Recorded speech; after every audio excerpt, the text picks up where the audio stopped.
하나님의 말씀을 받는 시간입니다. 하나님의 말씀은 여호수아서 24장 1절에서 13절까지 말씀입니다. 구약성경 356면에 있는 여호수아서 24장 1절에서 13절까지 말씀을 한 절씩 교독하시고 마지막 13절은 함께 합독하여 보도록 하겠습니다. 여호수아가 이스라엘 모든 지파를 세겜에 모으고 이스라엘 장로들과 그들의 수령들과 재판장들과 관리들을 부르매 그들이 하나님 앞에 나와 선지라.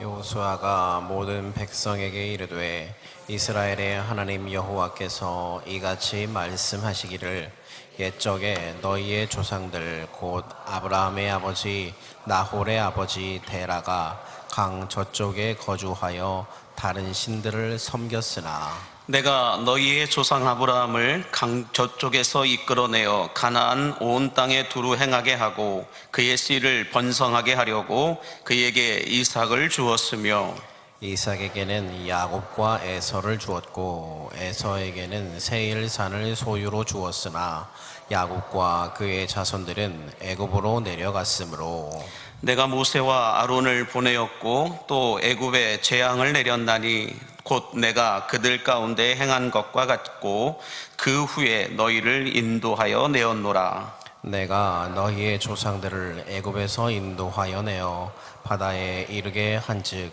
애굽 사람들이 병거와 마병을 거느리고 너희의 조상들을 홍해까지 쫓아오므로 너희의 조상들이 나 여호와께 부르짖기로 내가 너희와 애굽 사람들 사이에 흑암을 두고 바다를 이끌어 그들을 덮었나니 내가 애굽에서 행한 일을 너희의 눈이 보았으며 또 너희가 많은 날을 광야에서 저주하였느니라.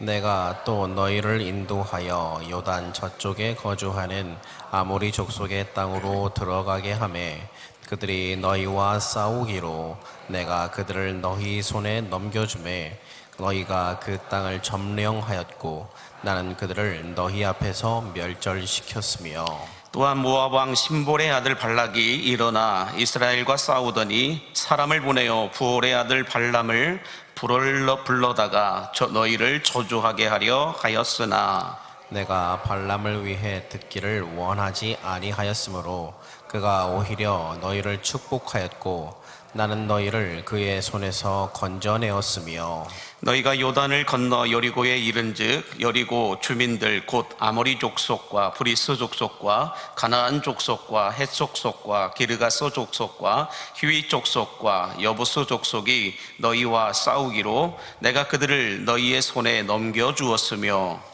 내가 왕벌을 너희 앞에 보내어 그 아모리 족속의 두 왕을 너희 앞에서 쫓아내게 하였나니 너희의 칼이나 너희의 활로서 이같이 한 것이 아니며 내가 또 너희가 수고하지 아니한 땅과 너희가 건설하지 아니한 성읍들을 너희에게 주었더니 너희가 그 가운데에 거주하며 너희는 또 너희가 심지 아니한 포도원과 감람원의 열매를 먹는다 하셨느니라. 아멘. 하나님의 말씀입니다.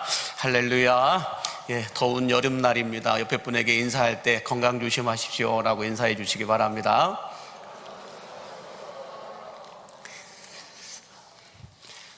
여러분, 하나님은 여러분에게 어떤 분이십니까? 여러분은 하나님을 어떤 분으로 믿고 계십니까? 하나님은 우리의 모든 것이 되십니다. 다시 말해서 하나님은 우리 인생의 일부가 아니라 우리 인생의 전부가 되심을 믿으시기 바랍니다. 바라기는 내 인생의 일부가 아니라 전부가 되시는 하나님께 체면상 예배하고 어쩔 수 없이 예배하는 것이 아니라 최선을 다해 최상의 예배를 드릴 수 있는 여러분들이 되시기를 예수님의 이름으로 축복합니다. 자, 지난주 우리는 이 여호수아가 죽음을 앞두고 이스라엘 지도자들을 다 불러 모아놓고 남긴 유언의 말씀, 첫 번째 유언의 말씀에 대해서 함께 말씀을 나누었는데요. 오늘은 그 연장선에서 이제는 이스라엘 백성들을 전체 다 불러 모아놓고서 여호수아의 마지막 두 번째 유언과도 같은 말씀을 하고 있는 걸 볼 수가 있는데, 이것을 우리는 여호수아의 평전이다라고 말하기도 합니다. 이 평전이라고 하는 말의 뜻을 국어사전을 찾아보니까 개인의 일생에 대하여 필자의 논평을 겸한 전기이다라고 말하고 있는데, 다시 말해서 이 여호수아의 평전이라고 하는 것은 무엇이냐면, 하나님께서 여호수아의 일생뿐만 아니라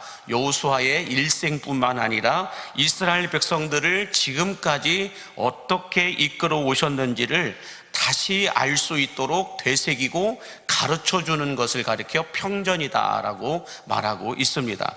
자, 그러면 여러분, 여호수아가 이스라엘 백성 전체를 다 불러 모았는데, 다 불러 모은 이유가 뭘까? 그냥 지도자들만, 장로급들만 불러도 될 텐데 왜 이 처음에는 지도자들을 다 불렀다가 나머지 두 번째는 이스라엘 백성들 전체를 다 불러 모은 이유가 뭘까? 전체가 다 모였으면 여러분 몇 명 정도 될까요? 200만 명 정도 될 겁니다. 전체를 다 불러 모았다라는 거예요. 그 이유가 무엇일까를 놓고 보면은, 현재 이스라엘 백성들의 구성원들은 출애굽 1세대들은 아니라는 거예요. 애굽에서 출애굽한 1세대들은 광야에서 불순종함으로 인해서 여호수아 갈렙 외에는 다 죽었다라고 말씀하고 있어요. 그러면 광야에서 태어난 출애굽 2세대들은 지금 이 여호수아가 죽기 직전에 놓고 봤을 때 나이가 최소 60에서 70살 이상은 되었을 것이다 라고 말합니다. 자, 그러면 지금 여호수아가 말하려고 하는 현재 가나안 땅에 정착하여서 살고 있는 이스라엘 백성들은 출애굽 3세대들이다 라는 거예요. 3세대들. 그렇기 때문에 이 출애굽 3세대들은 출애굽의 구원의 짜릿한 경험도 없습니다. 광야에서 하나님의 기적과 연단을 체험해 본 적도 없습니다. 이 출애굽 3세대들은 가나안 땅에서 이미 부모 세대들이 다 일궈놓은 풍요로움을 누리면서 가나안 땅에 있는 잘못된 풍습과 문화와 종교를 받아들이면서 그들의 신앙이, 그들의 생활이 엉망진창이 될 만큼 엉망진창이 되어 있는 상태라는 거예요. 그러다 보니 24장을 지나서 바로 사사기 시대가 들어가게 되면서 사사기 시대에는 그들이 하나님이 누군지를 몰랐다라고 말씀하고 있는 걸 놓고 볼 때, 지금 이 출애굽한 3세대들은 거의 하나님이 어떤 분이신지 잘 모르고 있을 수도 있다라는 것입니다. 한마디로 출애굽 3세대들은 이 하나님께서 어떻게 이스라엘 백성들을 여기까지 인도하셨는지를 잘 모르고 있기 때문에 여호수아가 마지막으로 전체 다 불러 모아놓고, 그래도 여호수아는 누구예요? 살아있는 산 증인이잖아요.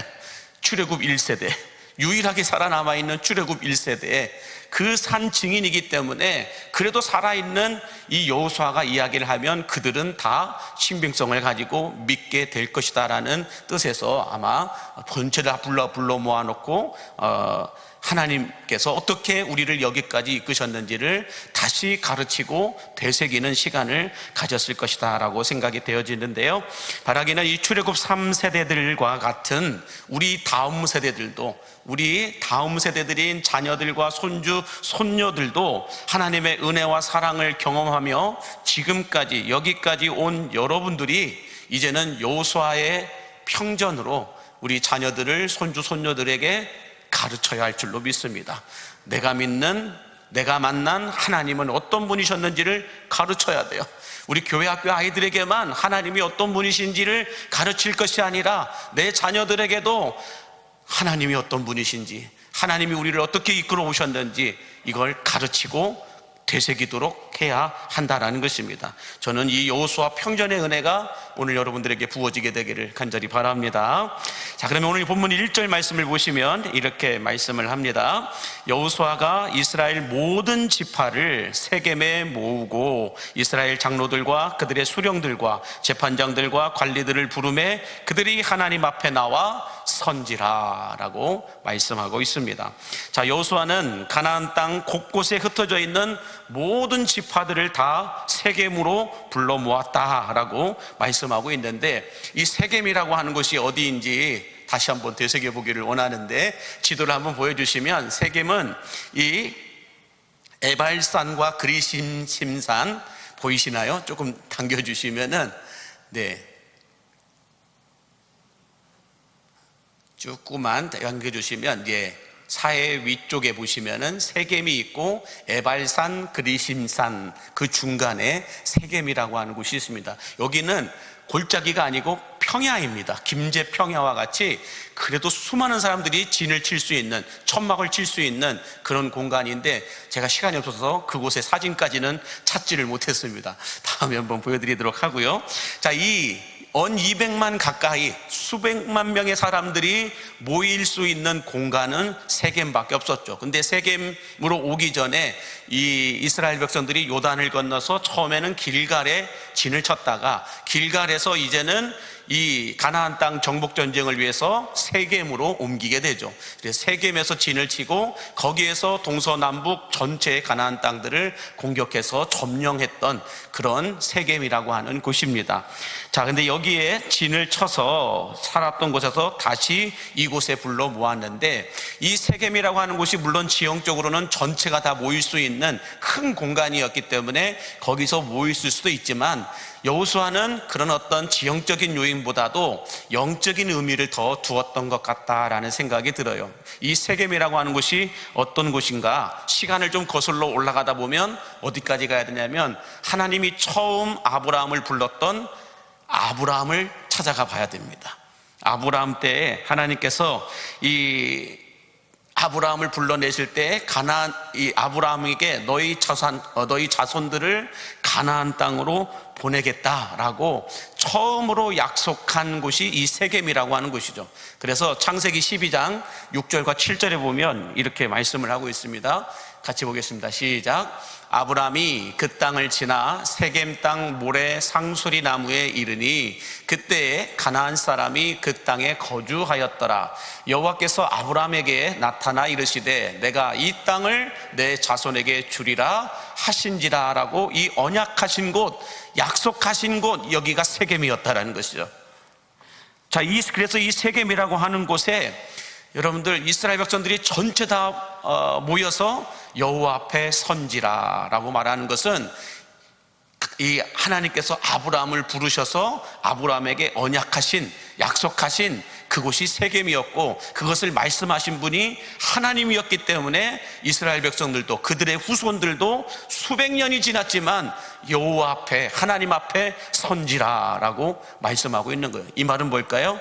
여호수아의 말을 들을 것이 아니라 하나님 앞에 섰기 때문에 몇백 년 전에 우리의 조상 아브라함이 이 세겜 땅에서 하나님 앞에서 말씀을 들었던 것처럼, 이제 이스라엘 백성들 너희들도 다시 이 세겜 땅에서 여호수아가 말하는 것이 아니라 하나님이 말씀하시는 것을 들으라라고 이야기하고 있는 겁니다.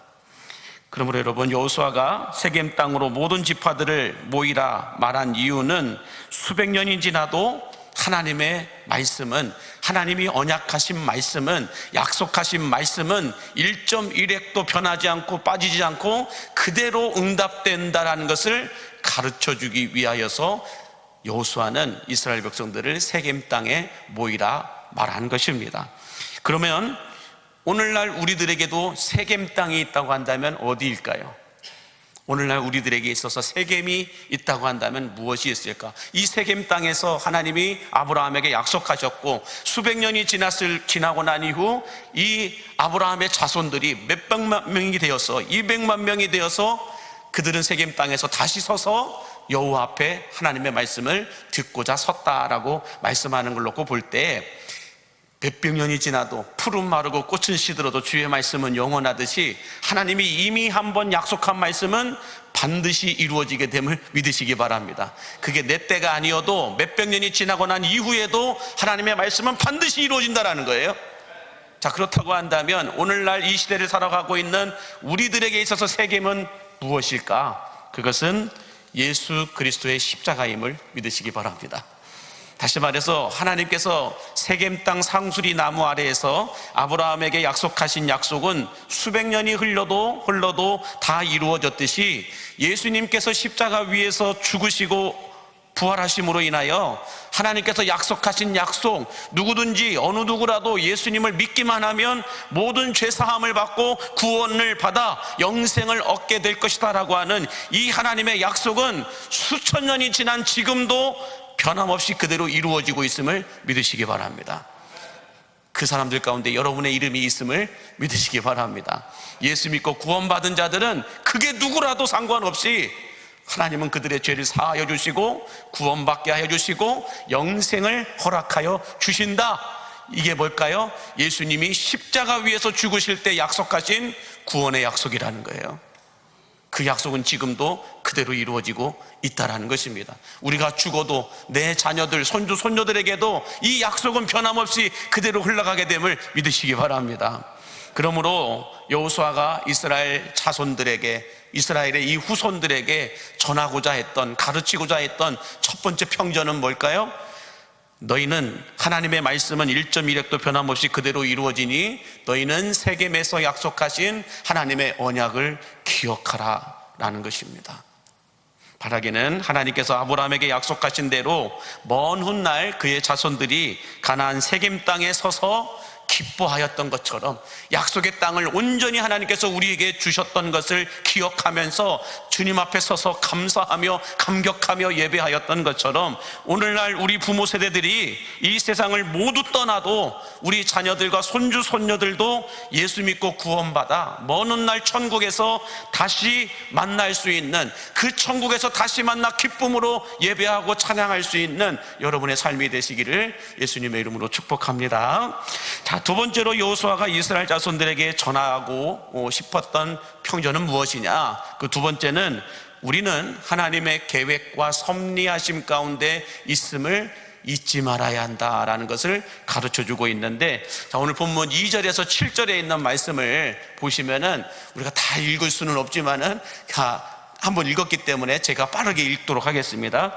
여호수아가 모든 백성에게 이르되 이스라엘의 하나님 여호와께서 이같이 말씀하시기를 옛적에 너희의 조상들 곧 아브라함의 아버지 나홀의 아버지 데라가 강 저쪽에 거주하여 다른 신들을 섬겼으나 내가 너희의 조상 아브라함을 강 저쪽에서 이끌어내어 가나안 온 땅에 두루 행하게 하고 그의 씨를 번성하게 하려고 그에게 이삭을 주었으며 이삭에게는 야곱과 에서를 주었고 에서에게는 세일산을 소유로 주었으나 야곱과 그의 자손들은 애굽으로 내려갔으므로 내가 모세와 아론을 보내었고 또 애굽의 재앙을 내렸나니 곧 내가 그들 가운데 행한 것과 같고 그 후에 너희를 인도하여 내었노라. 내가 너희의 조상들을 애굽에서 인도하여 내어 바다에 이르게 한즉 애굽 사람들이 병거와 마병을 거느리고 너희 조상들을 홍해까지 쫓아오므로 너희의 조상들이 나 여호와께 부르짖기로 내가 너희와 애굽 사람들 사이에 흑암을 두고 바다를 이끌어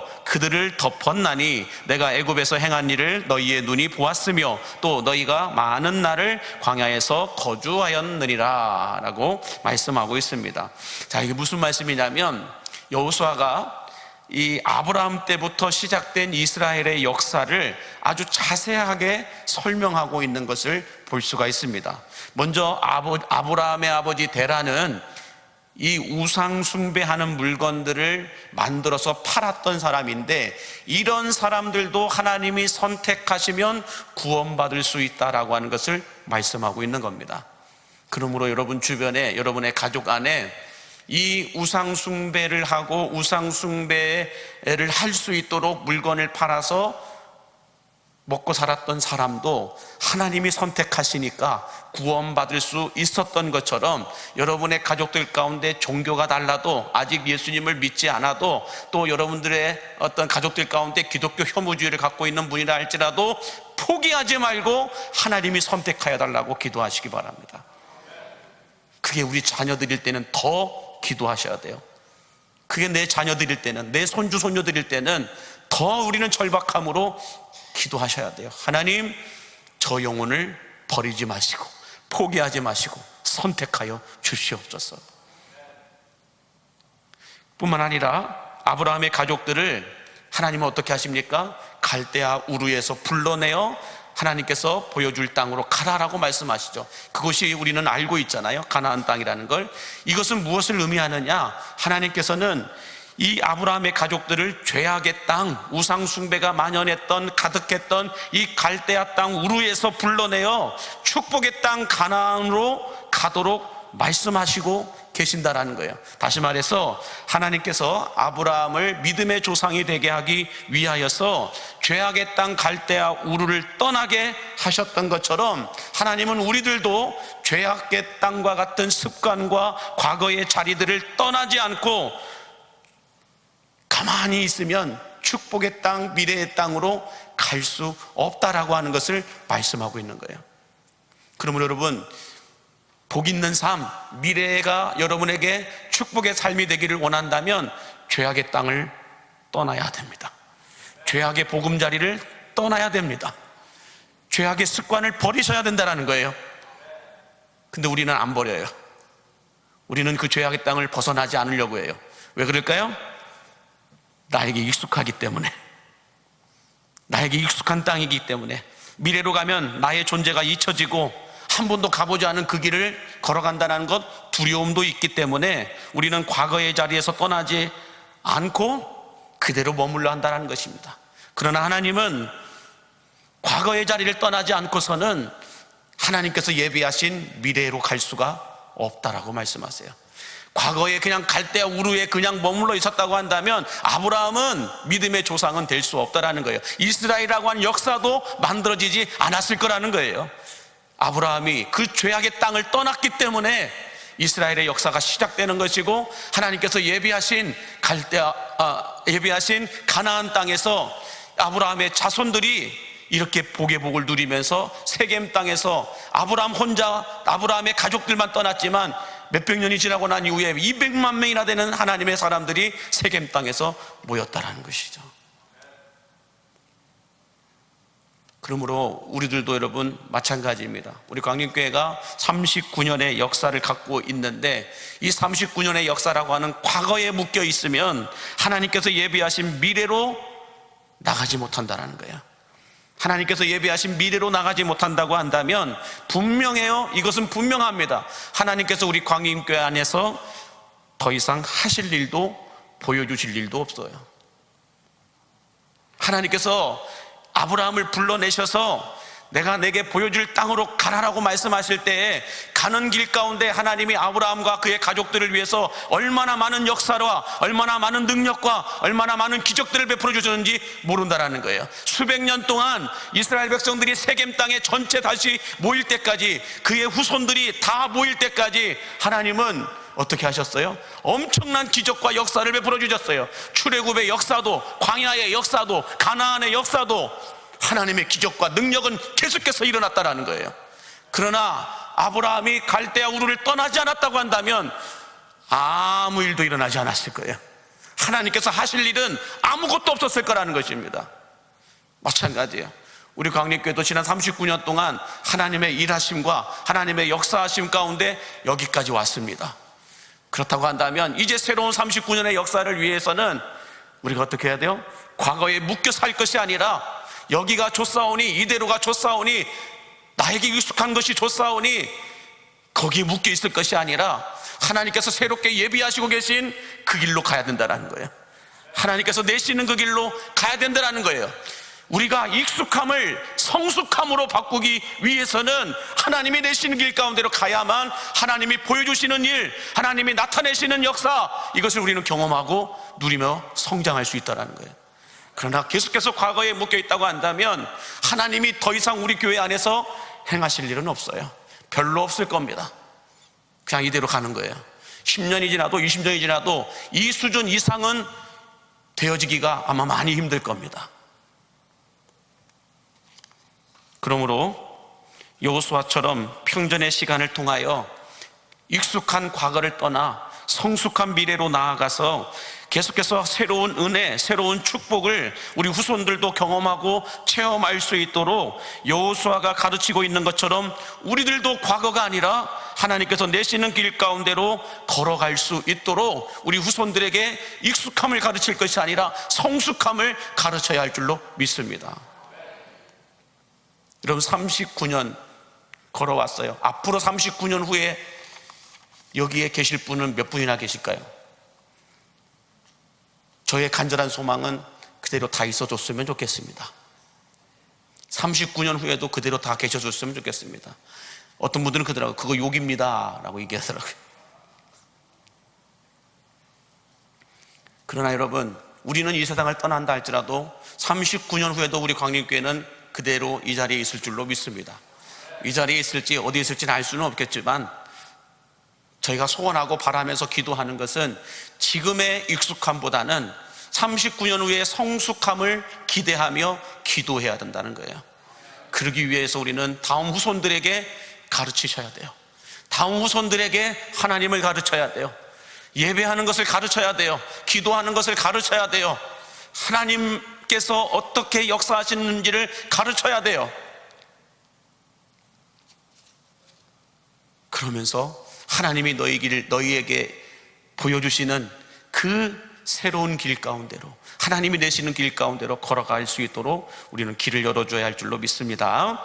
자, 계속해서 여호수아는 6절과 7절에서 하나님께서 모세를 통해 출애굽하게 하시고 광야를 지나면서 얼마나 많은 위기를 겪게 되었는지 후손들에게 가르치고 있는 걸 볼 수가 있어요. 6절과 7절에서 말씀하고 있듯이, 자, 여호수아가 이 위기의 광야 시대를 후손들에게 말하면서 그들에게 가르쳐주고 있는 메시지가 있다고 한다면 뭐가 있을까요?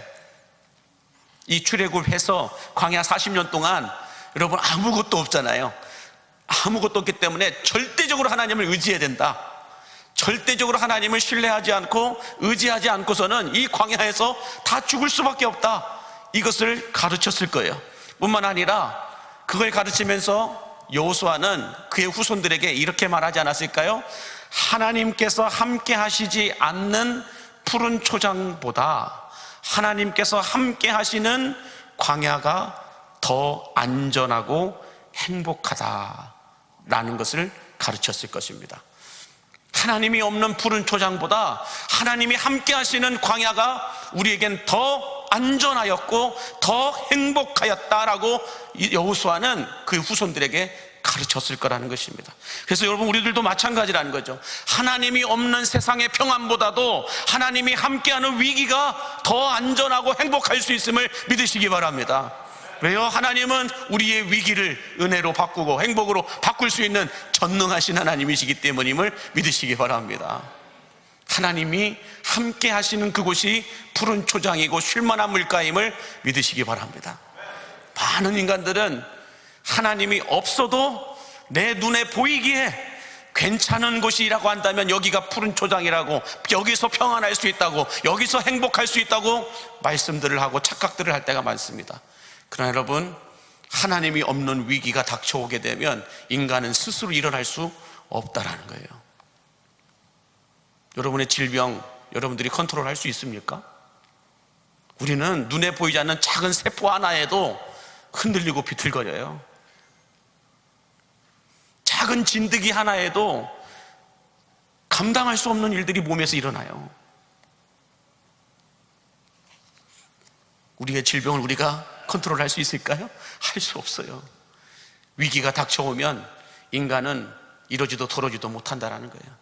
그러나 전지하시고 전능하신 그 하나님께서 함께 하시는 곳이라면 그곳이 아골골짝 빈들인들, 사망의 음침한 골짜기인들, 원수의 목전 앞에인들, 어느 곳인들 가장 안전한 곳임을 믿으시기 바랍니다. 그러므로 하나님이 나와 함께 하느냐 함께 하지 않느냐, 이것을 우리는 매일매일 확인해야 할 줄로 믿습니다. 하나님이 나와 함께 하신다면 오늘 또 감사하실 수 있게 되기를 간절히 바랍니다. 자, 이처럼 여호수아가 이스라엘 후손들에게 이스라엘의 출애굽 역사와 광야의 역사와 또 가나안의 역사를 말하면서 5절에서 7절에 가장 중요한 단어를 반복해서 사용하고 있는 걸 볼 수가 있어요. 그것은 뭐냐면 하나님의 호칭을 상징하는 내가라고 하는 주어예요.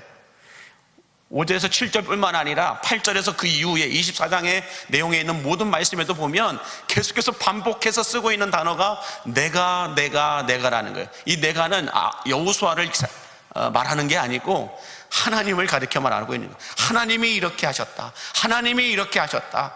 하나님이 이렇게 하셨다. 이것을 내가 이렇게 하였노라. 내가 이렇게 하였노라. 이스라엘의 역사는 그래서 하나님을 빼고는 해석될 수가 없고 하나님을 빼고서는 이해될 수 없는 역사가 이스라엘의 역사임을 믿으시기 바랍니다. 뿐만 아니라 우리들의 인생도 여러분 마찬가지라는 거예요. 하나님을 빼고서는 해석이 되지 않고 이해가 되지 않는 인생이 되어야 할 줄로 믿습니다. 하나님이 없어도 여러분들 내가 내 마음대로 살아갈 수 있다. 그건 위험한 인생이죠. 그러나 여러분, 복 있는 인생은 하나님으로 해석되어지고 하나님으로 이해되어지는 인생, 그 인생이 복 있는 인생임을 믿으시기 바랍니다. 자, 그러므로 여러분, 여호수아의 이 평전 안에는 여호수아가 그동안 뭘 했느냐, 출애굽 1세대인 내가 지금까지 이스라엘을 위해서 뭘 했다라는 말이 없어요. 이 여호수아가 이스라엘 후손들에게 가르치고 있는 평전 안에는 여호수아가 뭘 했다라는 말이 없고 하나님이 뭘 하셨다, 하나님이 이렇게 하셨다, 이것만 이야기하고 있는 거예요. 이것이 내가라는 거예요. 저는 여러분의 인생을 일기장처럼 펼쳐볼 때 여러분들이 얼마나 어떻게 사셨는가 보다도 하나님이 여러분의 인생 가운데서 어떻게 행하셨는지, 어떻게 함께 하셨는지 그 이야기가 가장 많이 기록되어져야 할 줄로 믿습니다. 이것이 하나님으로 해석되어지는 인생이에요. 하나님으로 이해되어지는 인생이라는 거예요. 내가 봤을 때 저 사람은 정말로 감사할 것이 없는 사람인데, 웃을 일이 없는 사람인데 저렇게 힘들고 저렇게 건강도 없고 저렇게 아무것도 없음에도 불구하고 저 사람이 저렇게 아름답게 살 수 있는 이유가 무엇인가? 하나님으로만 해석될 수 있고 하나님으로만 이해될 수 있고 하나님으로만 풀어질 수 있는 인생, 그 인생이 복 있는 인생이라는 거예요.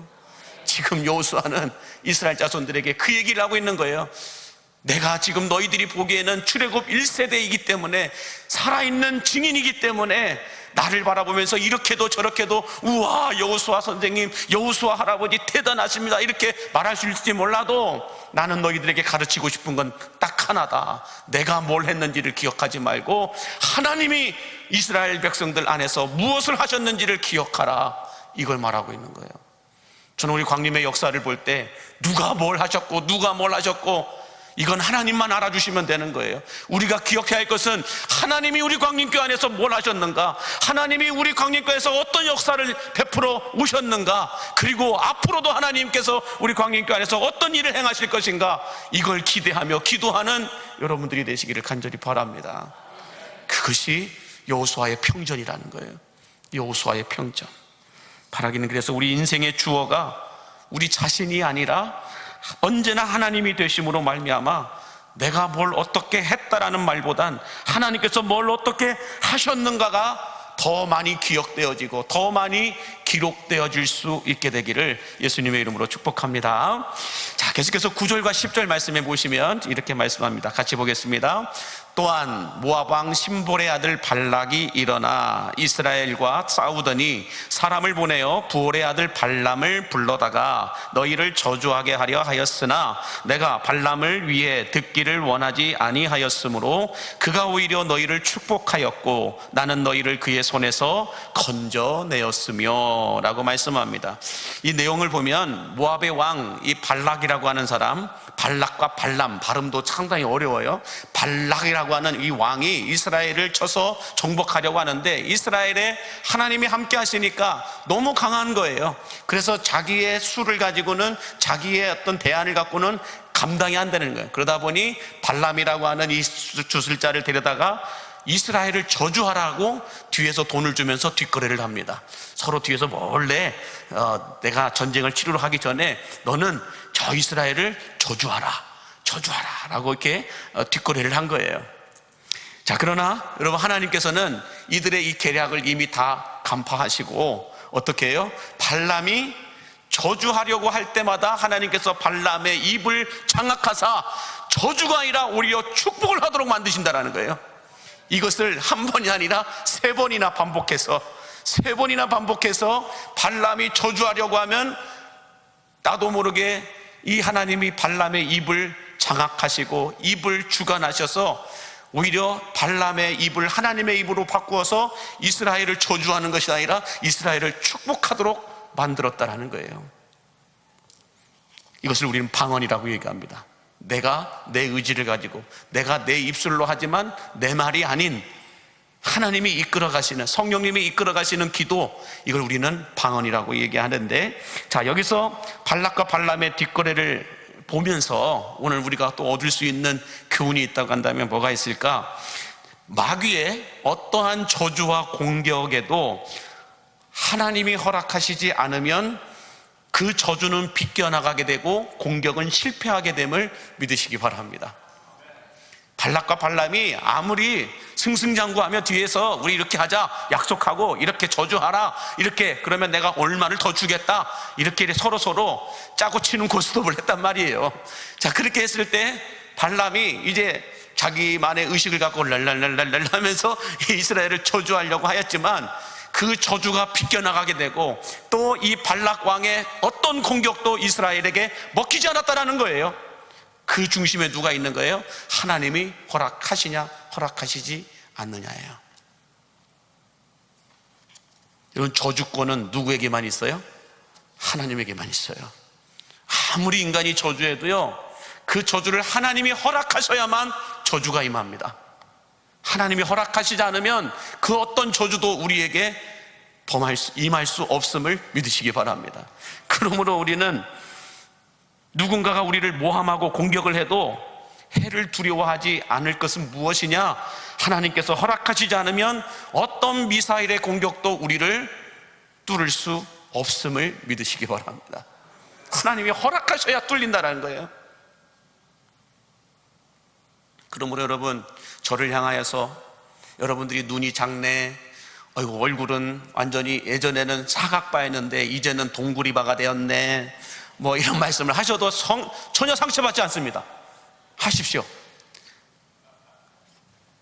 괜찮습니다. 욕하십시오. 괜찮습니다. 그 모든 욕도, 그 모든 모함도, 그 모든 저주도 하나님이 허락하면 들어올 거고 허락하지 않으면 다 튕겨나가게 될 줄로 믿습니다. 그러므로 여러분, 사람이 말하는 거에 상처받고 시험들이 않게 되기를 바랍니다. 중요한 건 하나님이 뭐라고 말씀하시냐예요. 하나님이 뭐라고 말씀하시냐에 우리는 집중해야 되지, 사람이 뭐라고 말하는가에 집착하게 되면 하나님의 음성을 듣지 못해요. 그러다 보니 하나님이 이미 지나갔다라고 이야기함에도 불구하고 우리는 거기 과거에 묶여서 어쩔 수 없다, 두렵다, 불안하다, 아무것도 하지 못하는 거예요.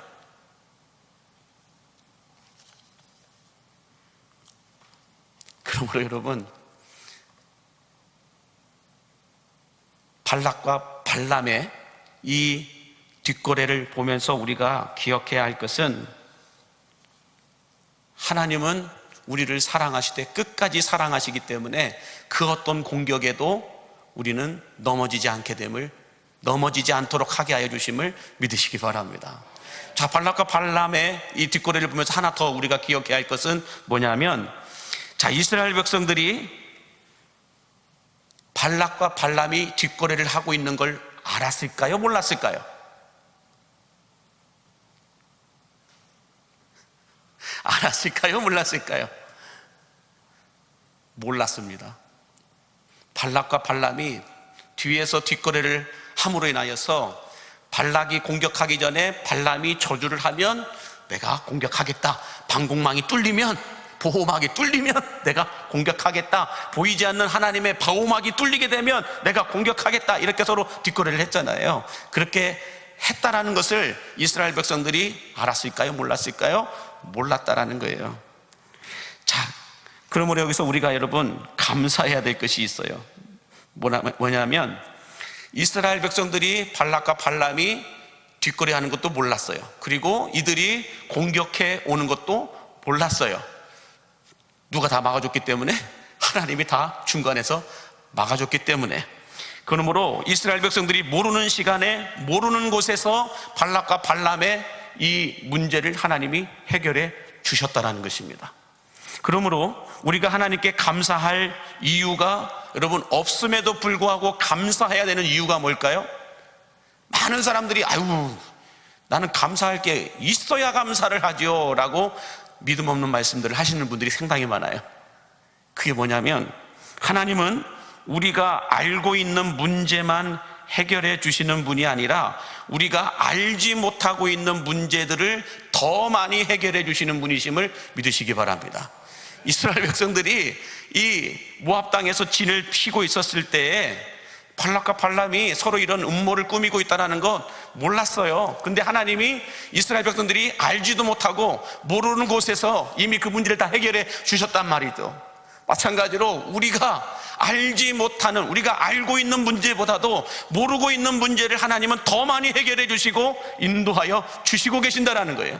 그러므로 우리는 주신 감사보다도 주실 감사가 더 많이 있음을 믿어야 한다는 것입니다.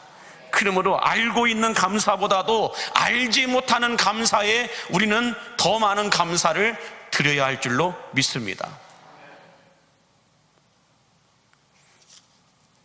그러므로 여러분, 우리가 맥주 감사주일이다, 추수 감사주일이다, 아니면 감사헌금이다, 뭐 이런 얘기 할 때 뭐 감사할 게 있어야 한 주간 동안 뭐 감사할 것도 없는데, 아니에요.